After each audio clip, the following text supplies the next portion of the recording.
morning, y'all. So it's Haley from Barnes on the Go. We are here in Seattle. We are embarking today. It is Embarkation Day. Yes, indeed.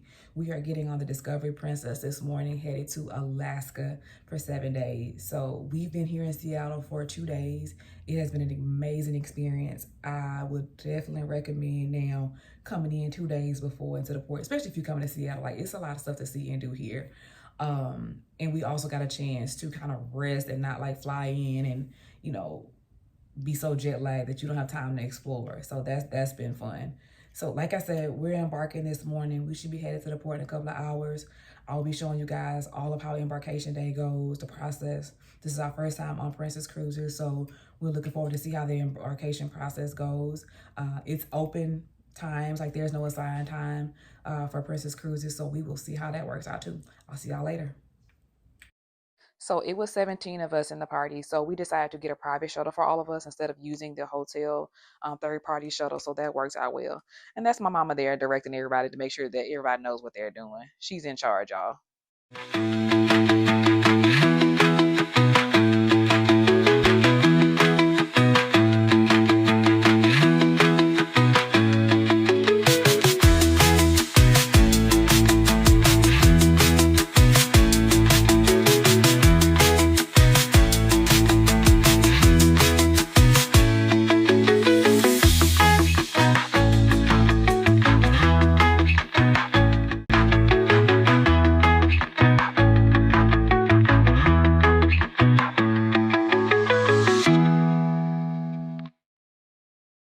So that's my mom, my dad, my brother, and my youngest nephew up ahead. So you'll see them in some more videos later on.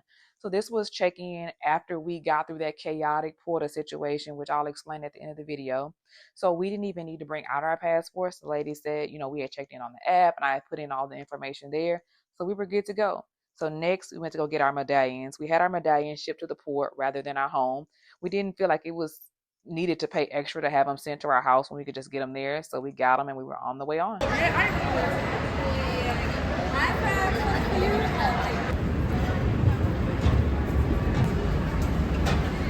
are finally walking the walk after a whole year of waiting and planning. We are boarding the Discovery Princess right now. Yes, the walking.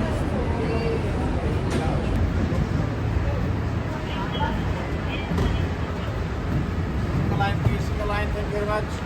Welcome on board. Single line, please. So once we got on, we found our muster station, completed the muster drill. You can either do it on your app or in the stateroom on the TV. So we did it through the app, and then we headed up to the Lido buffet for lunch. The food was very fresh, and they had a large selection. My daughter ate that spaghetti that you see every single day. And I had to show y'all this lamb curry that I had. It was delicious. The football is on the starboard side. So deck 5, midship, just through the piazza, the Juno dining room, starboard side, and be hands-free. Also need to bring your attention to our Safety Essentials program. It's right there. You're scared. It's an ocean view. It's an ocean view. Ocean view. If we fall, that thing could be.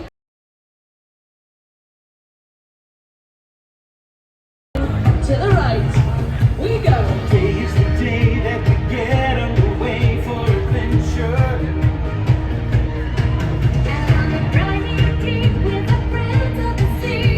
We go 4 steps back and time to turn. Little shimmy. We go. And the waves will carry Say 4 steps back. And we turn it out.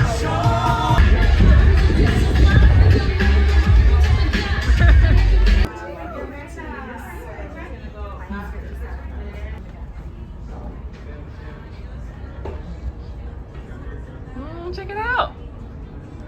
All right, we get ready to tour the kids club. This is the tree house. So Ray will be in the 3 to 7. Then they have the 8 to 12. Then they have the teens, 13 to 17. So let's check it out.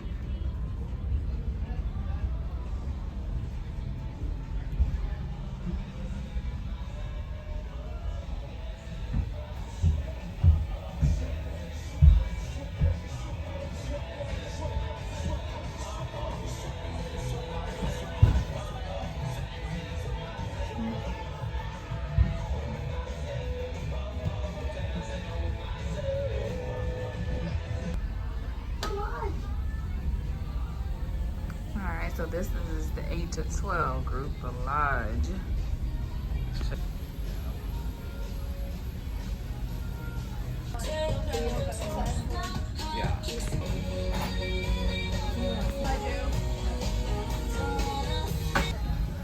Alright, so this is the 13 to 17-year-old teen club.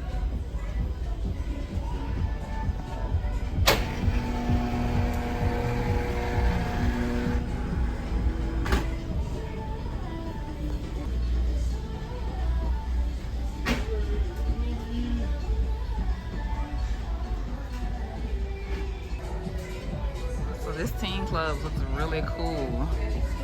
Hoping your teens like it if they decide to check it out. Yeah, it's supposed to have video games, but I don't see the video games. Maybe they bring those out later, but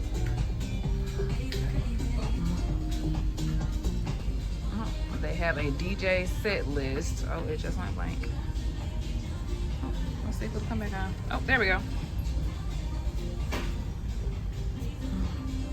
All right, that's it for our tour of the kids club. My kids will be checking it out, so we'll report back on how they loved it or hated it or in between. So I'm gonna give you guys a brief tour of our cabin. We were in L218. L is for Lido. We were up on deck 16. So we had a mini suite. So you'll see the sofa and you'll see the queen size bed. Right above the sofa bed, there's a Pullman bed that pulls down. The attendant will pull it down later on, and it will be bunk beds, which the kids absolutely love. So next, I'll give you guys a tour of the closet space and the bathroom. Now, the closet was pretty decent size. Like, I was pretty surprised of how much space we had. It was enough space for all four of us to hang up all of our clothes. There was enough hangers. There was drawer space behind that door. The bathroom was spacious. The tub was pretty large. It was a tub shower combo, which I was excited about. They even had pumped soap, so I didn't have to bring my soap with me and pull it out because they had soap, hand soap with a pump. So next we'll check out the balcony. So the balcony was pretty decent size. It wasn't super large, but that door in between the next cabin. So my parents were next door. So we had the room attendant open that middle section up. So we had one big, huge balcony, which we kept going back and forth throughout the cruise. So this room was a perfect fit for us.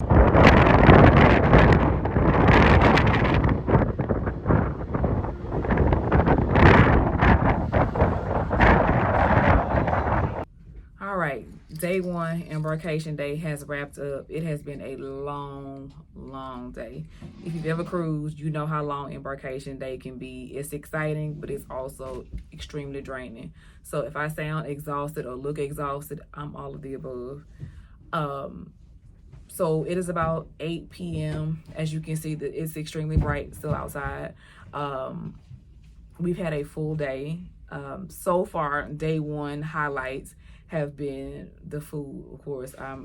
That's gonna be my number one thing I'm gonna be critiquing. Like, I am going to be looking for what is good, and that's gonna be the food. So the buffet, the marketplace here on Discovery Princess. I'm not a huge fan of buffets, but this one, they've made me a fan here.